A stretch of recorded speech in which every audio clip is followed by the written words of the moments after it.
You call the meeting to order. The Pledge of Allegiance. I pledge Allegiance to the flag of the United States of America and to the republic for which it stands, one nation, under God, indivisible, with liberty and justice for all. I need a motion for the approval of the minutes for July 20th, 2020 board meeting. Roll call first. Roll call first. Roll call? Well, first of all, I need a motion. Well, let's do the roll call and then we'll do the motion. Oh, for the I'm sorry. minutes. I'm getting ahead of myself. Okay, I'm Roll call. I'm the secretary, so I'll be doing the roll call. Mr. DeYoung is absent. Mr. Kometz, Present. Pat Moran is present. Mr. Paradiso. Here. Mr. Janowick. Here. Chief Flores. Here. Chief Wilmer. Craig Phillips is not here. Mike Schilling's not here. Adam Decker, our attorney. Okay, roll call's logged. Okay. Now I need a motion for the approval of the minutes for the July 20th, 2020 board meeting. I'll make a motion to approve the minutes. Of the Motion July made 20th. by Mr. Kametz. All in favor? Aye. Well, Aye. we need a second. Opposed? Oh, I second, yeah. I'll second it. Okay. I don't know why today, I'm getting ahead of myself here. Okay. On to the reports. Chief Willman. Did I get that right? During the month of July, the St. John Fire Department responded to a total of 155 requests for assistance. There were 129 in District 1, which is our incorporated limits, 16 in District 2, which is unincorporated limits, under contract with the township trustee, and there were 10 in District 3, which is all of the destinations, including mutual aid. Mutual aid included to Lake Hills Fire and EMS, Cherville Fire and EMS, and Cedar Lake Fire and EMS. Our Monday night activities for the fire department included July 6th, the annual monthly business meeting of the St. John Volunteer Fire Department. July 13th was the final EVOC, which is Emergency Vehicle Operations Course session. Every member that attended was evaluated behind the wheel of a fire and EMS response vehicle on a course that was set up at and near the fire department training site on Industrial Drive in our town. July 20th, St. John Fire and EMS participated with Lake Hills Fire and EMS at a joint training and review of mutual aid tanker operations. Lake Hills has a tanker or a tender in their fleet of emergency response vehicles. St. John does not. Lake Hills has experience with fire protection in areas that are not protected with municipal water sources and hydrants. St. John also must protect areas that do not have hydrants. Therefore, trainings with Lake Hills are both very necessary and valuable to the St. John Fire Department and residents that we call on to serve. We appreciate the relationship that we enjoy with our neighbors at Lake Hills, at trainings and at incidents when they respond with us. Finally, July 27th, the members were assigned to various emergency response vehicles and to review new protection areas for our town and for the fire department. EMS vehicles concentrated on proximity to closest appropriate medical facilities. Fire vehicles identified available water resources. Now for EMS, in July 2020, we had patient contact with 111 patients. We transported 75, which is 68%. Refusals was only 12%, which was 14 patients. And lift assists, which we all know are to go, lift them up and get them back in shape and leave, no charge or no anything. We had 20 patients like that. Transport type, advanced life support, we had 65 patients, or a percentage of 87%. ALS2, we had only 1. And basic life support, we had 9 or 12%. The resident, non-resident breakdown was 66% residents and 34% non-residents. Breakdown of calls from 7 a.m. to 11:59 or midnight, We run 86% of the calls from midnight until 7 a.m., 14% of the calls. That's it. Thank you.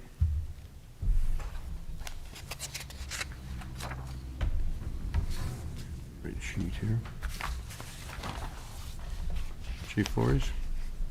Okay, from July 1st to July 2020 through July 31st, 2020, the members of the St. John Police Department logged 17,857 miles and responded to 640 law incidents.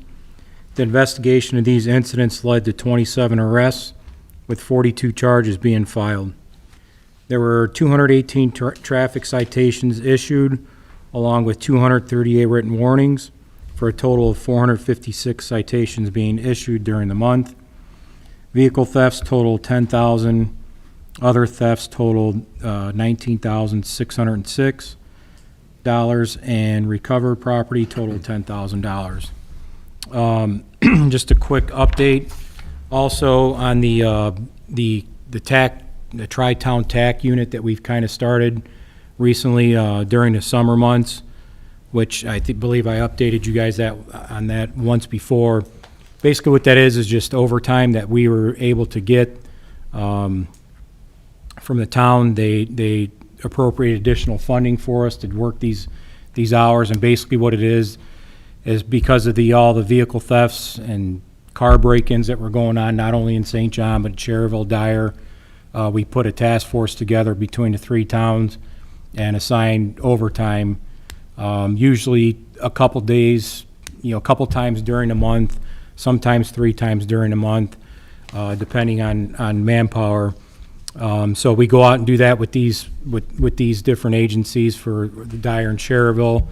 When we do that, we probably have between the 3 towns, and we respond to calls throughout all 3 towns and hit target areas where a lot of these thefts are happening and just concentrate on those areas. And when we do that, we probably have sometimes between all 3 towns, we've got probably 25, 30 officers out. Sometimes in town alone, we have anywhere from 6 to 8 officers when we do this. As much as the other night we had, just from St. John, we had, I think, 11 officers that were working. So, and then once a month we do a countywide one, which is pretty much any agency throughout the entire county is invited. The Sheriff's Department's the one that organizes that, with Sheriff Martinez and Chief Belbo from the Lake County Sheriff's Department. And this past Friday we did it, and we had probably about 50 officers out throughout the entire county and just targeting areas all the way from basically Hammond all the way down to St. John, and then from the state line over to pretty much the Maryville line. So we've had a lot of officers out. So it's been very successful.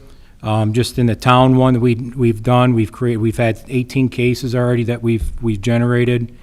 Multiple drug cases, traffic-related cases.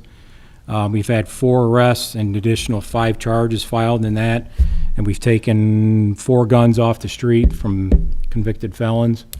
So it's working out well, and the officers are doing an outstanding job, and we're getting great results from it, and hopefully we can continue that. That's it. Right. New business, Chief Woman? Okay, I know that it just has an A there in my name, but there were some issues that came up. 2 or 3 of them came up over the weekend, and I wanted to amend our procedure here tonight and bring them to you. First one is, I've spoken with fire service regarding the estimated time of arrival for the new replacement skid for the brush truck. It has been on order since it was approved and should be here in St. John in approximately 2 weeks.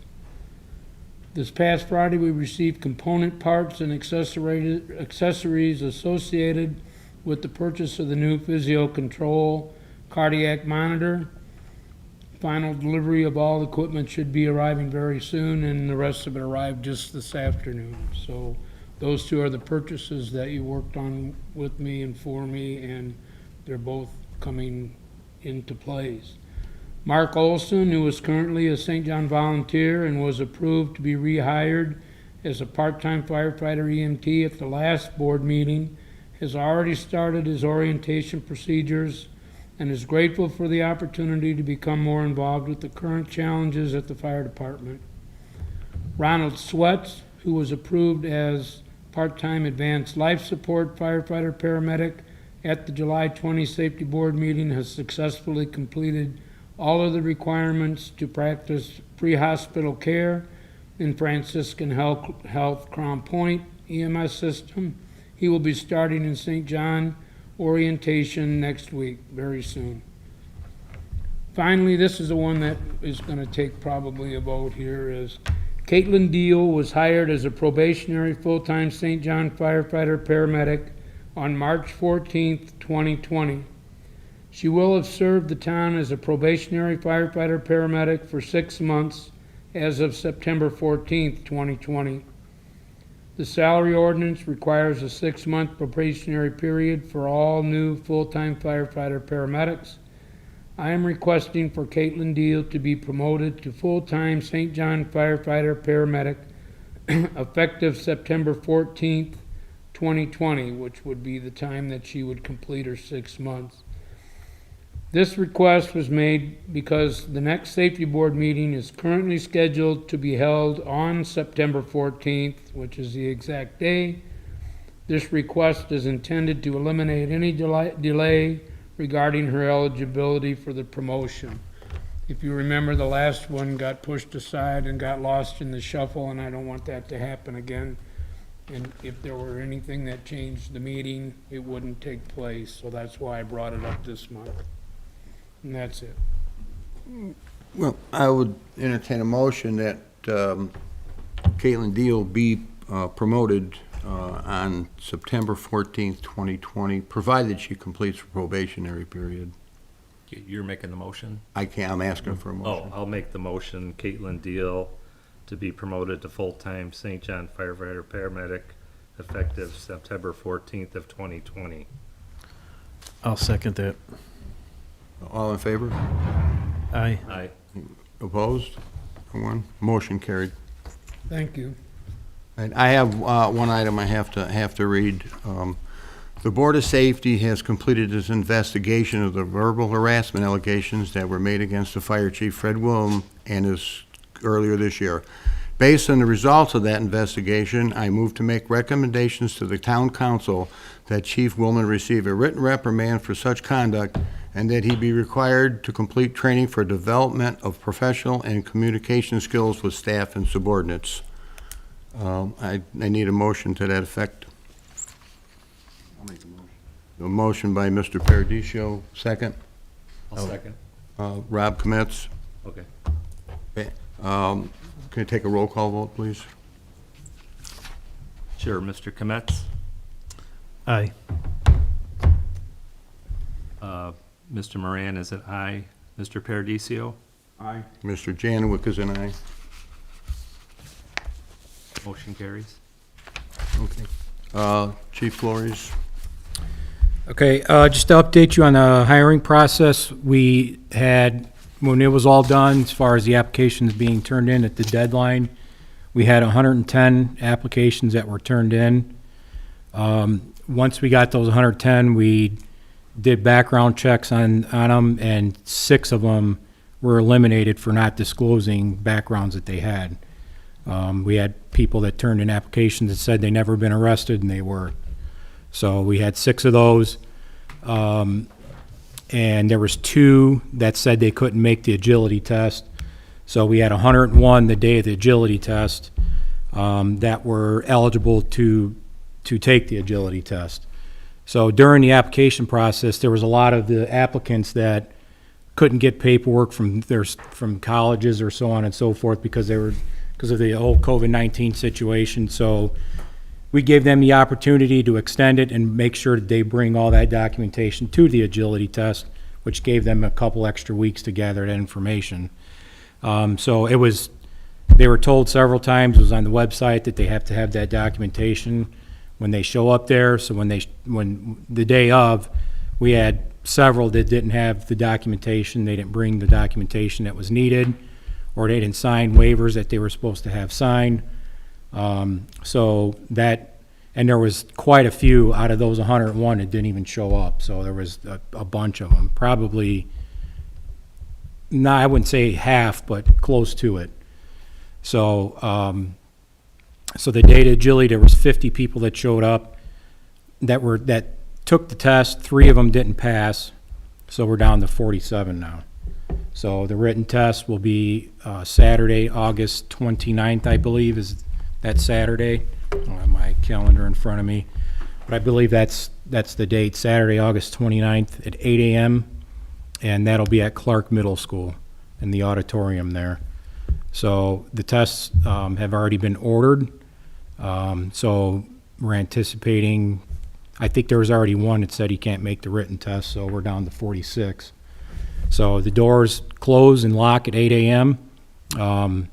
The test went pretty well. A couple of the members of the safety board were there.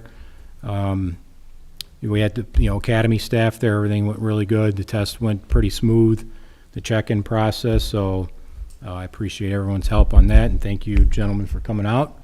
And like I said, you're more than welcome to stop by at the written test. So again, August 29th, 8 a.m. at Clark Middle School. That it? That's it. Anyone have any comments? Public comment, there's no one here. Motion to adjourn. I'll make the motion to adjourn. Motion, Mr. Kometz, second. Second.